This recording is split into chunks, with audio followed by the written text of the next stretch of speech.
Hello there, you're welcome to the employability series of www.reefjobs.ng. And in today's session, we'll talk about how to write a winning CV. My name is Victor Briggs. I'm the principal consultant, Vitae Consulting. I promise to be a wonderful experience. So let's move ahead. Let me take you on through our outline. So our outline for this series is we'll be looking at what a CV really is. We'll look at the basic CV writing format. And then we'll look at how to put together a winning CV and some tips to make your CV stand out. So let's quickly look at, what is a CV? The word CV is just an acronym for the word curriculum vitae. And it's a marketing tool, basically. That's what it is. It helps you put out your information to potential employers, all in a bid to impress them or get them believe that you are the right person for the job. So the CV is a marketing tool, and that's why you must make sure you put together a winning CV. A CV is a bit different from what we normally call a resume, in that a CV is a bit more than a resume. So a CV could be up to 2 to 3 pages. A resume could just be a page. And your ability to craft a winning CV that stands out is so important in the whole recruitment process, because employers of labor are bombarded with so many CVs. So, first of all, they want to eliminate those that they feel don't meet up with the criteria. So, your first point of contact with the employer is your CV. And if your CV doesn't match up or doesn't meet up, you lose out from the process. You may not be called up for an interview. So taking time to prepare your CV properly is always advised, and it's something that could get you through to the next level in the recruitment process. Okay, so what's the basic CV writing form? What are those basic things you must have on your CV? Number one, your personal information or your personal bio. Your name, your address, your nationality, state of origin, date of birth, all that is important because it helps to identify you.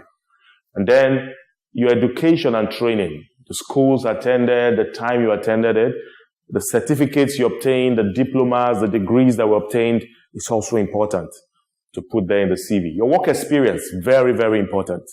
Organizations previously worked for, job designation, the responsibilities that you took on while you were working there, and the time that you worked there is also important. You need to state that also in the CV. Your personal skills and competencies. What are your strengths? What are your accomplishments? Do you have other skills outside your main job role? For example, computer knowledge, other professional certifications, all those things also come in handy, because don't forget you're marketing yourself. So you need to, put everything that will give you an advantage in the CV. And then any other additional information, hobbies, awards, referees. Some people like to put a personal objective on the CV. It's optional, but you can put that. Even the referee also is optional. You could put that, or you could say, they're available based on request. But be sure to inform whoever you are putting down as your referee that you will put their name on your CV as your referee.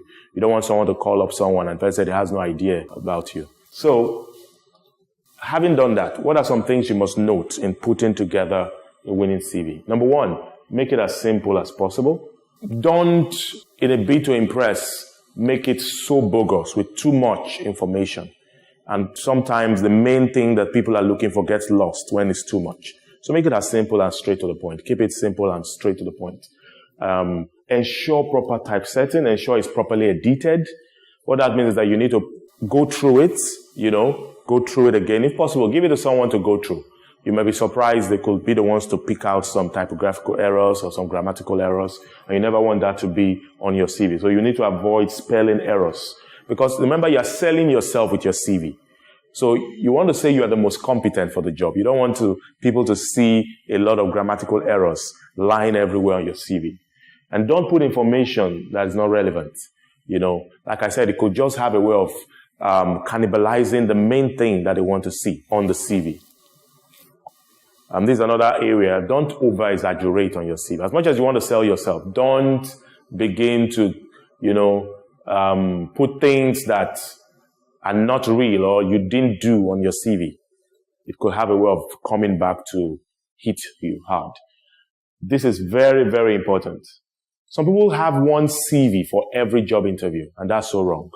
You need to align your CV or your resume to fit the job vacancy that you're seeking to fill. What do I mean by that? Every job role will highlight what they're looking for. We're looking for people that are good in this, that are strong in this, that have this capacity. So you need to also highlight those areas that your employers have stated are key for them, because those are the key things they will be looking out for. You need to highlight that on your CV also as you apply for any fresh opening or fresh application. Make sure your CV stands out and is readily available, always. So you might as well have it, in soft copy on your system, on your phone, so you can make some necessary changes and send as soon as there is an opening. Some tips to make your CV stand out. Number one, you must amplify your strength, minimize your weaknesses. There's no use talking about an area you're not very good at. Focus on the area you're strong at. And there's a way you can put it. Let it be, don't just be ambiguous about it. So, for example, I've been able to, manage this number of people. I was able to get, sales, improve sales in the previous company I worked. Instead of just saying, I've been able to improve sales, I could give some figures. I could give some metrics, something that will make the employer look into that to say, okay, I was able to help, my company improve sales by 50%, by 70% on this. Those are the kind of things that can also draw your employer to you. And you also need to research your target employer, adapt your CV to meet the requirements, of what they want. Like I've said, don't use one CV for every employer. Some people even have a format or a structure that they want their CV to be written. Be sure to find out, find out details about the company you are going in for, and then adapt your CV to fit into what they want.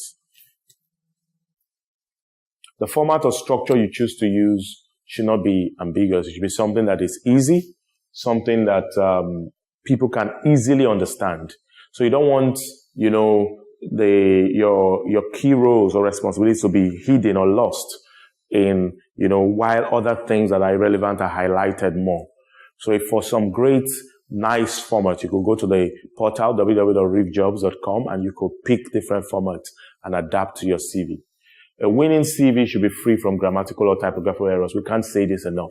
Because like I said, your CV is selling you. You don't want to be seen as someone who is not, very straight or very good in English, or doesn't take his time to properly proofread on documents before they send. Because that's the impression someone might get by seeing different typographical or grammatical errors all around the CV.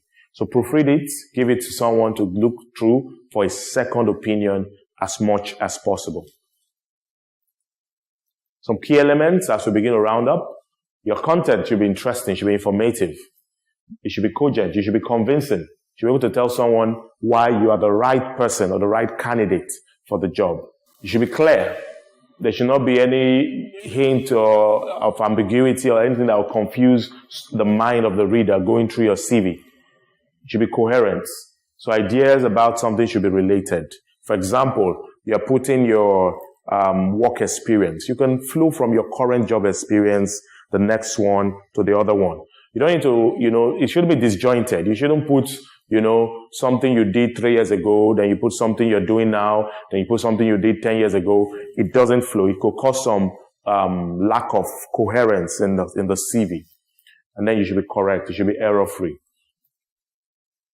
Common CV writing mistakes, and these are some things we should avoid. Most people don't research their companies before they apply for the job. So you need to research the company, know what they're really looking out for. Some people also, they don't really structure job descriptions properly. And that's very key, because what most times people are looking out for has to do with, your work experience. So you need to state that you've had some competency or some cognitive experience in that area. So you need to structure it in a way that will catch the attention of your employer. Not showing your impact in your previous role or your company. So you should need to be able to link whatever accomplishment you've had to the company's progress. How were you able to help them achieve their target. By doing this and this, I help my company meet this or meet that. Employers of labor want to see that in the CV. Don't use generic cliches. Don't use the same thing everybody uses. I'm a hardworking, excellent, use something that is unique. Use something that stands out for you. Unexplained gaps can also be a source of concern for employers of labor. So what do I mean by unexplained gaps? So I graduated from school in 2003. I got my first job 2004. And then there's nothing else until 2016 when I got the next job. People will want to wonder, what's happening? Why this gap? And that's why it's important, like I said, get something doing. Even if it's a volunteer, even if you are working for free, put that in your CV. There should be no gaps, because you should be developing yourself at every time, too. Unverifiable information or false claims. That's a no-no.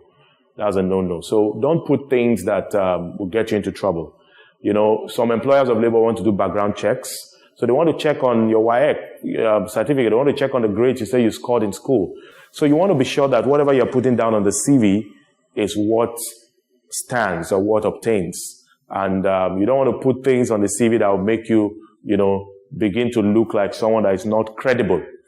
I was once in the panel where someone's age, based on what he put, the age and when he started his secondary school, it just showed that maybe he started around 7 years or something, which was not true. Because definitely he had made some alterations and he didn't bother to cross-check that. So you need to look at all that in your CV. After putting together a winning CV, you must make sure you send it out. Don't just keep it, send it out. Look out for possible vacancies, send it to online job sites, look out for groups, Yahoo groups, LinkedIn groups, WhatsApp groups, send it out to people who want to make use of it to help your recruitment outsourcing companies. Network with family and friends on different job openings. Send out your CVs.